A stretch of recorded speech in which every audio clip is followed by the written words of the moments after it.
दुनिया ये बात नोटिस कर रही है। मुझे पता है, मैं 2 साल से इस घटना का साक्षी रहा। जब फर्स्ट वेव प्रारंभ हुआ था उस वक्त ये बात होती थी, WHO के भी लोगों के मन में चिंता थी कि कोविड इंडिया में फैलेगा। ह्यूज पॉपुलेशन, ह्यूज डाइवर्सिटी, इतनी बड़ी कंट्री में कैसे कंट्रोल कर पाएंगे। और हमारी स्थिति के आधार पर वो दुनिया की स्थिति का आकलन करते थे और असेसमेंट लगाते थे। अब 2 साल के बाद ये भारतवासियों ने मोदी जी के नेतृत्व में ये तो साबित कर दिया कि दुनिया में सबसे बेस्ट कोविड मैनेजमेंट इंडिया ने। नहीं केवल मैं कह रहा, दुनिया के सभी लीडिंग न्यूज साइंटिस्ट और सब लोग ये स्वीकार रहे हैं कि इंडिया का कोविड मैनेजमेंट बेस्ट रहा।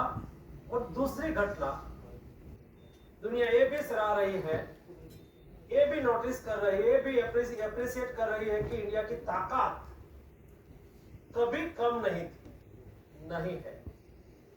सवाल केवल इतना ही था कि हम स्वयं अपने आप को पहचाने। मोदी जी ने यही किया, बहुत कुछ ज्यादा नहीं किया। मोदी जी ने कहा कि मेरे साइंटिस्ट लोग, आप देश के लिए वैक्सीन का रिसर्च करके दो। हमारे साइंटिस्ट पर भरोसा किया, हमारे इंडस्ट्रीज पर भरोसा किया, उसका हौसला बढ़ाया। उसको क्या चाहिए, कौन सा सहयोग की आवश्यकता है, वो सहयोग दिया। और जब दुनिया ने वैक्सीन का रिसर्च किया, इंडिया ने भी दुनिया के साथ वैक्सीन का रिसर्च कर दिया। आप सोच ही नहीं सकते कि इंडिया में कोविड वैक्सीन का रिसर्च नहीं हुआ होता तो हमारी हालत क्या होती। क्या इतनी विशाल जनसंख्या को हम इंपोर्ट करके वैक्सीन लगा पाते। शायद हमने व्यवस्था भी की, इंपोर्ट भी कर लिया, तो क्या दुनिया इतना डोज मैन्युफैक्चर कर पाती। या भी दुनिया ने कर भी दिया और इंडिया को भेज भी दिया तो 2 लाख करोड़ रुपया का खर्च होता 180 करोड़ डोज लगाने में। दोस्तों, हमने हमारी ताकत पर, हमारी क्षमता पर वैक्सीन रिसर्च, वैक्सीन मैन्युफैक्चरिंग और दुनिया का सबसे बड़ा, आज हिंदुस्तान एक इकलौती कंट्री है जिन्होंने 98% फर्स्ट डोज 18 एबव एडल्ट को एडमिनिस्टर कर दिया। मैं पूर्व भूमिका इसलिए यहां रख रहा हूं कि ये इंडस्ट्रीज कनेक्ट का कार्यक्रम है, एक होलिस्टिक अप्रोच का परिणाम। मोदी जी ने कभी टोकन में नहीं सोचा है, टोटल में सोचा है। जब टोकन की बात आज तक होती रही, इंडस्ट्रीज अपनी ओर से काम करती रही। सिपेट जैसे इंस्टीट्यूट, इंजीनियरिंग इंस्टीट्यूट और इंस्टीट्यूट अपनी ओर से काम करती रही। आप सब लोग पढ़े लिखे लोग हैं और मैंने देखा है, हम जब स्कूल में पढ़ते हैं या तो कॉलेज में पढ़ते हैं और ये ही सेक्टर के इंडस्ट्रीज में हम जाते हैं, तब ये इंडस्ट्रीज जहां पहुंची होती है वहां तक हमारा नॉलेज अपडेट होता है क्या।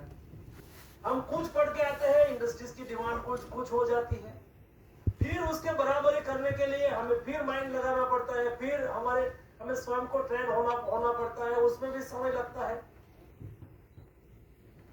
मैं मानता हूं कि सचमुच हमारी शक्ति को पहचान के हमें आगे बढ़ना है तो हमें सब लोगों को साथ में सिनर्जी क्रिएट करनी होगी। यहाँ गवर्नमेंट भी है, यहाँ हमारी सीपेट भी है, यहाँ इंडस्ट्रीज भी है, यहाँ एलुमनाई भी है और यहाँ स्टूडेंट भी है, सब लोग जुड़े हुए।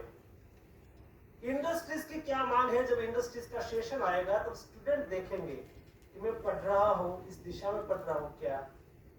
मेरा सीपेट देखेगी कि क्या हम पढ़ा रहे हैं वो इंडस्ट्रीज की डिमांड के मुताबिक पढ़ा रहे हैं क्या। इंडस्ट्रीज कौन सी दिशा में जा रही है, फ्यूचरिस्टिक विजन इंडस्ट्रीज का क्या है, फ्यूचरिस्टिक डिमांड इंडस्ट्रीज की क्या है। भविष्य में इंडस्ट्रीज कौन सी दिशा में आगे बढ़ेगी, ये सबसे पहले इंडस्ट्रीज के साथ इस इफेक्ट को सोचना होगा, यानी कि गवर्नमेंट को सोचना होगा, इस टाइप के स्किल मैन पावर का निर्माण करना होगा।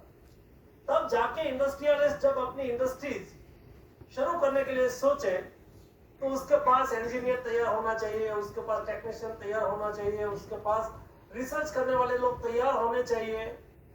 ये एटमॉस्फेयर हम तैयार कर सकते हैं क्या? दोस्तों, आप इस टाइप की इंडस्ट्रीज के साथ जुड़े हुए लोग हैं जिसको एक महत्वपूर्ण इंडस्ट्रीज मानी जाती है।